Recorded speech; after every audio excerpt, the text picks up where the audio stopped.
꽃피고 잎피던 봄날이 지나서 연 푸른색이 짙어가는 6월이 되었습니다. 1945년 8.15 해방은 자유와 기쁨을 주었으나 정치적인 분열로 남북은 38선이 그어졌습니다. 그로부터 5년 후 1950년 6월 25일 우리 민족 역사에 최악의 비극이 일어났습니다. 태평양을 건너온 자유민주주의의 물결이 꿈을 이루려고 하는데 동토의 땅에서 내려온 무신론적 공산주의자들이 한 발의 포성을 신호로 비극과 피해 사변을 일으키고 만 것입니다. 기억하고 싶지 않은 한 맺힌 사연이 있을지라도 우리 부모님의 시대에 일어난 6.25의 비극만큼은 잊어서는 안 됩니다. 과거를 잃어버린 사람은 고난의 과거를 되풀이할 수밖에 없다는 역사적 교훈 때문입니다. 지금은 폐허가 된 땅에 고층 건물들이 들어섰고 시체들이 쌓이고 썩던 산과 들에 울창한 공원과 멋진 골프장이 서고 눈물의 고갯길 아래로 고속도로가 쭉쭉 뻗어 있지만은 우리 민족의 내리에 깊이 파인 상처는 무엇으로도 메울 수 없는 고통의 날이 되었습니다. 이유는 6.25를 통해서 우리는 너무 많은 것을 잃었기 때문입니다. 생명의 존엄성을 잃었습니다. 순결의 가치를 잃었습니다. 의리와 신의를 잃었습니다. 신뢰와 사랑과 인정을 잃었습니다. 그 중에 가장 큰 상처는 교회가 만난 고통입니다. 변질된 교회라면 몰라도 참된 기독교는 무신론적인 공산주의와 공존할 수 없기 때문에 닥친 시련입니다. 이런 비극의 역사가 우리에게만 있었던 것은 아닙니다. 나라의 소중함을 생각하게 하는 6월 첫 주일에 성경에서 길을 찾고자 합니다. 오늘 성경의 예레미야 선지자는 조국 유다가 만난 비극의 현실 앞에 두 뺨에 눈물을 적시며 노래하고 있습니다. 그 눈물의 노래가 바로 우리가 오늘 펼친 예레미야 예가 성경입니다. 이 시간 눈물의 선지자 예레미야라는 제목으로 하나님의 말씀 받고자 합니다. 말씀을 듣는 우리 모두에게 자유의 소중함, 국가의 소중함을 깨닫는 은혜가 우리 가운데 있기를 소원합니다. 첫째로 자유를 잃은 슬픔을 탄식하는 예레미야입니다. 예레미야는 유대 요시야 왕 때부터 마지막 왕 시드기야까지 40여 년간 기울어진 조국과 운명을 같이 했던 예언자입니다. 당시 최대 강대국이었던 바벨론은 유다를 3차례나 공격을 하여 수많은 인명과 재산과 성전의 보물을 빼앗아갔습니다. 그것도 모자라 기원전 586년에는 예루살렘 성전을 불태우고 유다인들을 포로로 잡아 먼 나라의 땅 바벨론으로 끌고 가버렸습니다. 예레미야가 그렇게도 하나님께 돌아오고 죄를 회개하라고 눈물로 호소했지만은 백성들은 귀를 막고 눈을 가리고 자기 소견대로 살다가 나라가 망하고 말았습니다. 예레미야는 폐허가 된 성전 뜰에 앉아 하나님을 생각하며 울고 있습니다. 무너진 왕궁 털을 바라보면서 오열하고 있습니다. 예루살렘이 폐허로 변해버린 기원전 586년은 깊은 상처를 남긴 해가 됩니다. 첫째는 선민 유다 왕국이 사라져버린 겁니다. 본문 1절을 보면은 슬프다 이성이여 전에는 사람들이 많더니 이제는 어찌 그리 적막하게 앉았는고 전에는 열국 중에 크던 자가 이제는 과부같이 되었고 전에는 열방 중에 공주였던 자가 이제는 강제 노동을 하는 자가 되었도다 라고 합니다. 예루살렘은 하나님의 임재하심과 축복의 도시로 언제나 사람들이 붐볐습니다. 다윗의 용명과 믿음, 솔로몬의 지혜로 건설된 예루살렘은 가히 세계 제1의 도시였습니다. 시가지에는 은금이 돌같이 흔했고 값비싼 백향목은 평지의 뽕나무같이 여겼습니다. 그러나 패망과 함께 500년 유다 왕국의 영화는 사라져버리고 말았습니다. 나라가 없어지니 주권도 없고 자유도 없고 백성들은 노예가 되어버렸습니다. 예레미야는 왕국의 영광이 사라진 예루살렘을 쳐다보면서 기가 막혀서 눈물로 노래 부르고 있는 겁니다. 둘째는 유다 땅에 하나님 종교가 없어져 버렸습니다. 본문 4절에 시온의 도로들이 슬퍼하며 절기를 지키러 나아가는 사람이 없음이로다. 모든 성문들이 적막하며 제사장들은 탄식하며 처녀들은 근심하며 시온도 곤고를 받았도다 라고 했습니다. 여기 시온의 도로는 성전으로 가는 사람들이 밟는 대로를 가리킵니다. 나라가 부강하고 형통하고 자유롭고 평화로울 때는 시온의 대로에 성전을 오르내리는 사람들이 언제나 붐볐습니다. 그런데 나라가 망하고 성전이 파괴되자 백성들은 포로로 끌려가고 시온의 대로는 텅텅 비어버렸습니다. 유다 땅에 하나님을 섬기는 예배가 없어졌습니다. 절기도 없어져 버렸습니다. 제사장도 다 사라져 버렸습니다. 나라의 멸망이란 이렇게 비참한 것이 되었습니다. 그래서 예레미야는 울고 있는 겁니다. 셋째는 과거의 즐거움을 그리워하는 자가 되었습니다. 본문 7절에 예루살렘이 환난과 유리하는 고통을 당하는 날에 옛날의 모든 즐거움을 기억하였으며 그의 백성이 대적의 손에 넘어졌으나 그를 돕는 자가 없었고 대적들은 그의 멸망을 비웃는도다 라고 합니다. 나라가 망하고 환난과 고난의 날이 닥치자 예레미야는 옛날에 즐거웠던 일들이 주마등처럼 스쳐 지나갑니다. 옛날에 유다 백성들은 공주처럼 존귀했습니다. 지금은 포로가 되고 노예가 되고 강저 노역을 하는 자가 되었습니다. 살아남은 사람들은 여러 나라로 도망을 치니 백성들의 정처는 없어져 버렸습니다. 나라의 멸망은 즐거운 과거를 그리워하는 처량한 사람들로 만들어 놓았던 것입니다. 예레미야 선지자는 이런 선민 유다와 예루살렘의 비극을 가리켜 그것은 죄 때문이다 라고 합니다. 본문 5절에 그의 대적들이 머리가 되고 그의 원수들이 형통함은 그의 죄가 많음으로 여호와께서 그를 곤고하게 하셨음이라고 했습니다. 바벨론은 유다의 대적입니다. 원수입니다. 그런데 그 대적들이 지금 유다의 머리가 되었습니다. 유다인들이 섬기는 자가 되었습니다. 원수들은 형통을 하고 유다는 지금 노예가 돼서 자유를 박탈당했습니다. 이유가 무엇이냐? 죄 때문이었다. 죄가 많아서 여호와께서 그를 곤고하게 만들으셨다 라고 합니다. 죄 때문에 유다는 망했고 대적과 원수들은 형통하게 되었다는 말입니다. 또 8절에는 예루살렘이 크게 범죄함으로 조소거리가 되었으니 전에 그에게 영광을 돌리던 모든 사람이 그의 벗음을 보고 업신여김이여 그는 탄식하며 물러가는도다.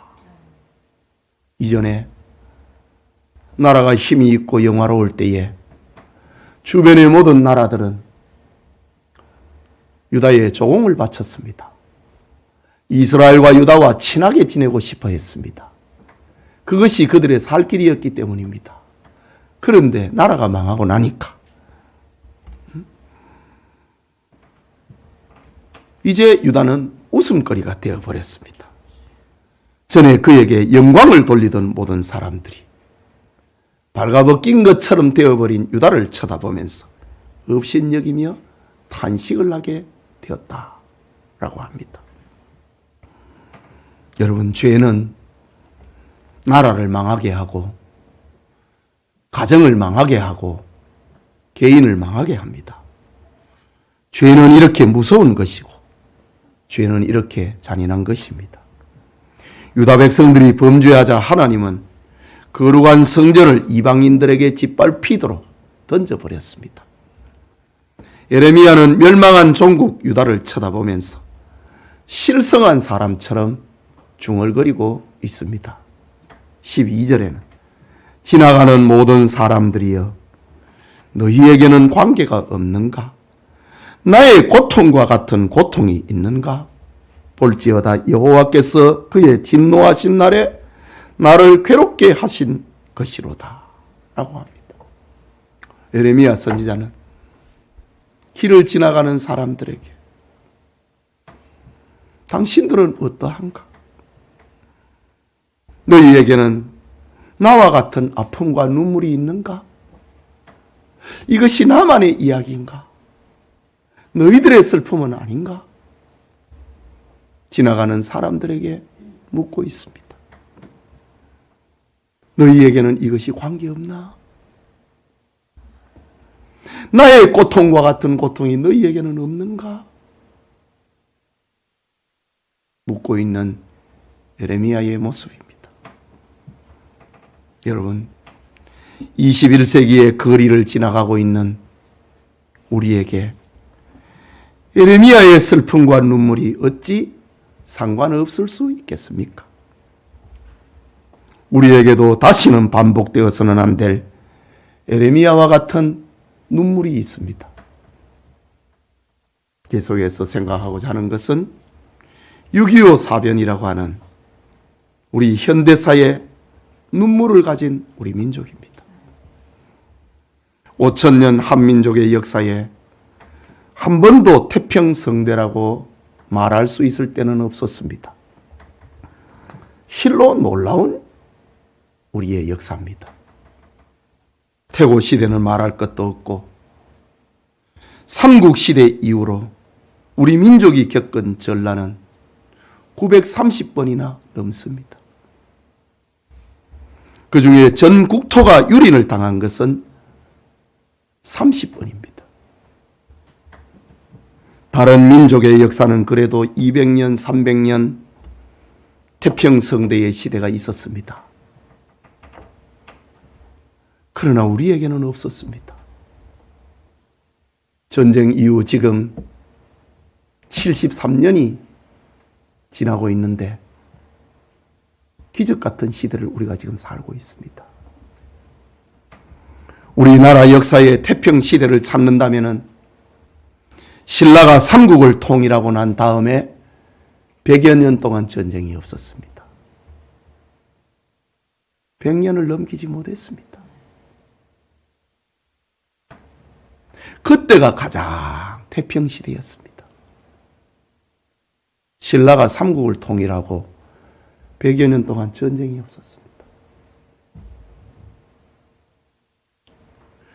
930여 회나 전란이 있었으니 평안할 데가 없었습니다. 지금 잠깐 우리는 평화 시대를 살고 있습니다. 우리나라는 지난 20세기에 일본의 침략 때문에 36년간 망국의 한을 겪어야 했습니다. 미국이 2차 세계대전에 개입함으로 8.15 해방과 자유와 기쁨을 찾아왔지만은 우리의 힘으로 얻은 해방이 아니고 자유가 아니었기에 남북은 분단이 되고 6.25 동란이라고 하는 아픔을 겪게 됩니다. 무신론적 공산주의로 무장한 북한 김일성 정권이 자유민주주의를 국시로 삼는 남한을 침략했습니다. 1950년 6월 25일 새벽 4시경 서해안 웅진 반도에서부터 동쪽으로 개성, 전곡, 포천, 춘천, 양양에 이르는 38선 전역에 예고 없이 총공격을 가해왔습니다. 북한의 해군 특수부대는 동해안을 따라 강릉의 남쪽 남한의 허리인 정동진과 임원진에 상륙하여 내륙을 도륙했습니다. 우리 현대사의 최대의 비극인 6.25 사변은 이렇게 시작되었습니다. 전쟁의 시작과 동시에 북한군은 소련제 최신 탱크와 무기로 파죽지세로 우리 국군을 격파하며 개전 3일 만에 서울을 점령해 버렸습니다. 북한군의 기습 공격을 받은 국군은 전투 태세에 돌입을 했지만은 역부족이었습니다. 열악한 무기 사정은 고사하고 그동안 계속되었던 비상경계령마저 전쟁 하루 전날 6월 24일 0시부로 비상경계령이 해제됐습니다. 비상경계령이 해제가 되니 주말과 농번기를 맞이해서 전군의 30%가 외출, 외박, 휴가를 떠나버렸습니다.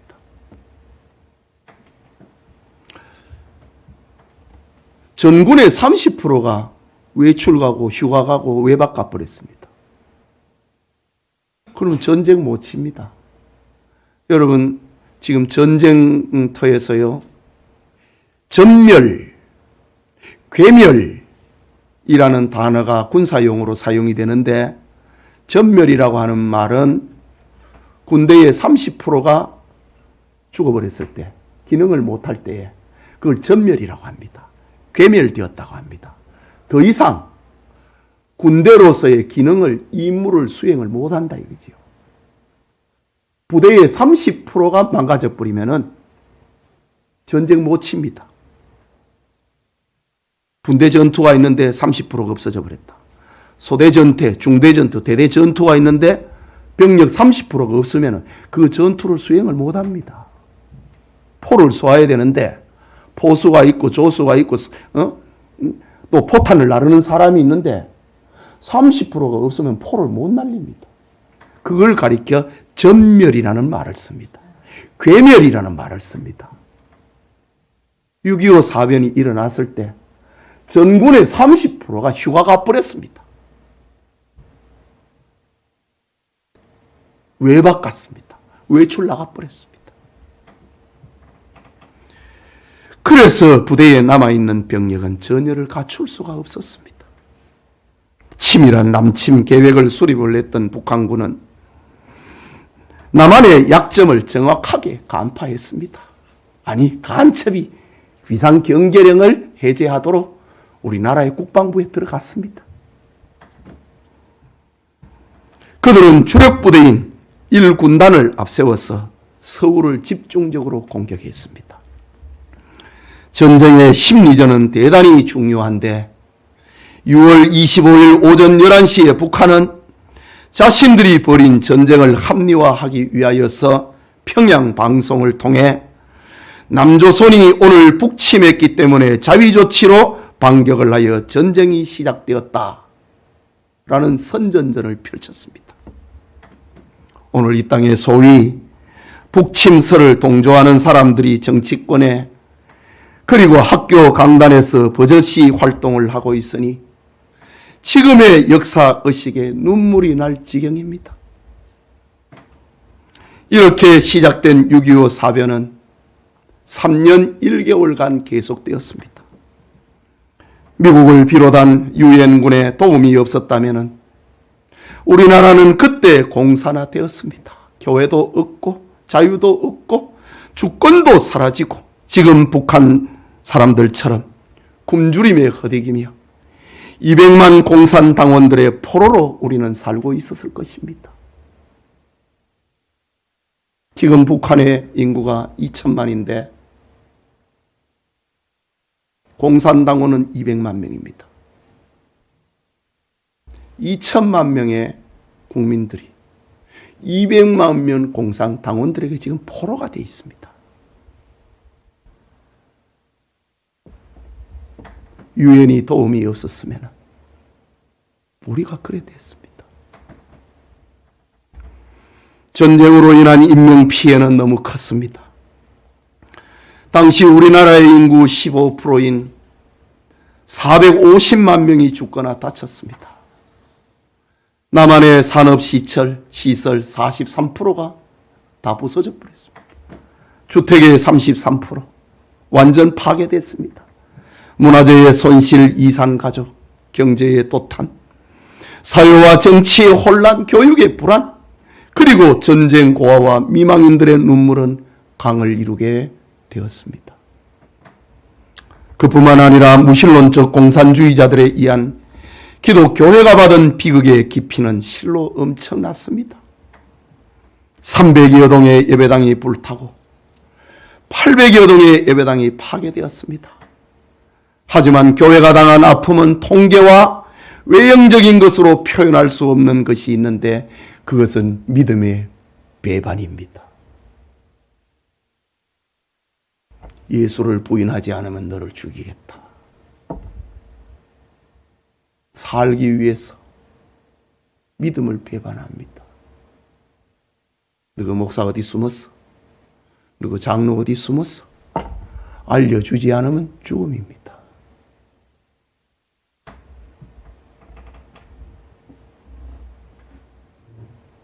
교회가 파탄이 납니다.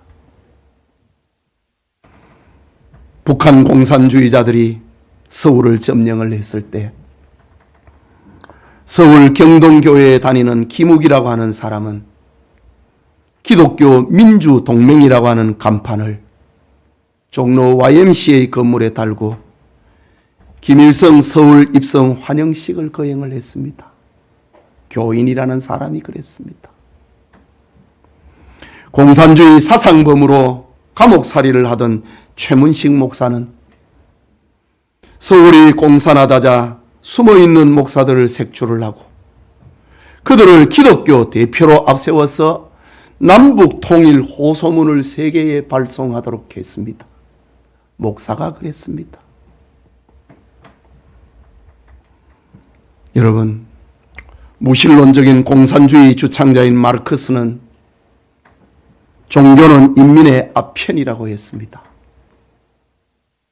공산주의 운동을 하는데 처음부터 끝까지 방해되는 것이 교회이기 때문에 공산주의 운동에 방해가 되는 것이 교회이기 때문에 아편이라고 하는 언어를 사용을 했습니다. 레닌은 종교는 노동계급에 대한 억압의 그 뿌리를 두고 있다라고 했습니다. 자신의 이념을 실현하는데 교회가 방해가 되니 교회를 그렇게 박해한 겁니다. 못되게 말을 하는 겁니다. 그래서 스탈린은 소련을 공산화하면서 기독교인 2,700만 명을 죽였습니다. 중국의 모택동은 공산국가를 실현하기 위해서 대약진 운동을 실행을 하며 4,300만 명을 굶어 죽게 만들었습니다. 공산주의는 못 살게 돼 있거든요.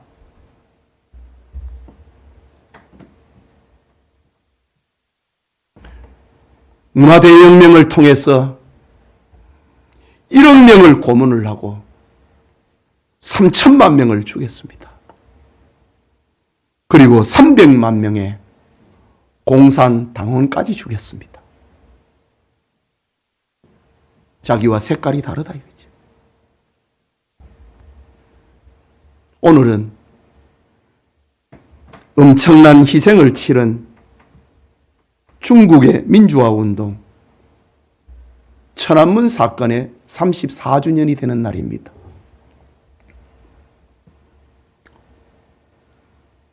(1989년 6월 4일이었으니까)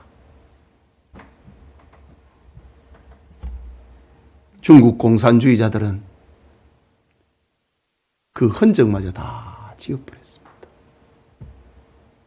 중국에는 천안문 사태, 민주화운동, 인터넷에 언어가 검색이 안 됩니다. 그날에 죽은 사람들은 헤아릴 수 없습니다. 베트남 공산화 과정에는 종교인, 지식인, 공무원, 군인, 부유층 등을 반공산주의자로 낙인을 찍고 300만 명을 죽였습니다. 그러자 1976년부터 92년까지 베트남을 탈출한 보트 피플이라고 하지요. 탈출한 사람이 80만 명에 이르렀습니다.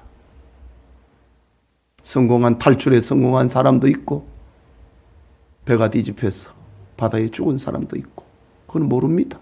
수가 얼마인지. 이것이 공산주의의 정체고 나라 잃은 백성의 눈물입니다. 지금 북한 공산주의는 세계의 어떤 공산주의자들보다 더 잔인합니다. 우리가 영상을 통해서 자주 보듯이 이 지구상에서 교회를 가장 박해하는 1번이 북한입니다. 북한에서 김정은 정권의 방해가 되면은 형제도 친척도 공로자도 없습니다. 성경책을 소유하면은 반동으로 몰아 숙청하고 예수 믿는 신자나 선교사를 만나서 대화만 해도 반공산주의자로 몰아 감옥에 넣거나 죽입니다. 반동 문화 배격법까지 만들었습니다. 그런데 북한에 교회가 있다고요? 중국에 건강한 교회가 있다고요? 물론 지하교회에 있습니다. 우리 선교사도 지하에서 활동합니다. 삼자교회. 중국의 교회는 공산주의 체제 선전 도구입니다. 북한의 봉수교회, 북한에도 종교가 있고 교회가 있다고 하는 것을 선전하는 도구입니다. 그리고 각국에서 돈을 후원받는 달러 창구입니다. 그게 교회입니까? 사랑하는 성도 여러분, 우리는 나라 잃은 슬픔을 눈물로 호소했던 예레미야 선지자의 외침을 잊지 말아야 됩니다. 하나님을 향한 예배와 신앙과 자유를 박탈당하고 존귀와 영광을 잃어버리기 전에 하나님을 기억해야 됩니다. 다른 사람들은 몰라도 성도는 공산주의가 하나님의 대적이라고 하는 것을 잊어서는 안 됩니다. 불신자들은 공산주의자들 밑에서 굽실거리면서 하수인으로 살 수 있을지는 몰라도 성도는 그 밑에서 못 삽니다. 공산주의는 진리의 원수고 성경에 예언된 적그리스도 운동의 한 뿌리이기 때문입니다. 6.25 동란 73주년을 맞이하는 6월, 교회는 마땅히 하나님의 원수요, 진리의 원수요, 교회의 원수가 사자처럼 우리를 삼키려 한다는 사실을 잊어서는 안 됩니다. 하나님을 향한 신앙과 예배, 그리고 세계의 영혼을 위한 선교의 비전 때문에 자유 대한민국은 건재해야 하는 겁니다. 자유민주주의 나라를 생각하는 눈물, 하나님을 향한 신앙의 자유와 참된 예배를 자손들에게 물려주고자 하는 눈물, 하나님이 주신 축복을 선용을 해서 선교적인 사명을 감당하는 눈물이 우리 교우들에게도 있기를 축복합니다. 우리 같이 기도합시다. 말씀을 생각하고 오늘 나라를 생각을 하면서 자유민주주의의 국시가 흔들리지 않고 이 나라를 생각을 하고 공산주의자들의 먹이가 되지 않기 위해서 나라를 생각하고 기도하겠습니다.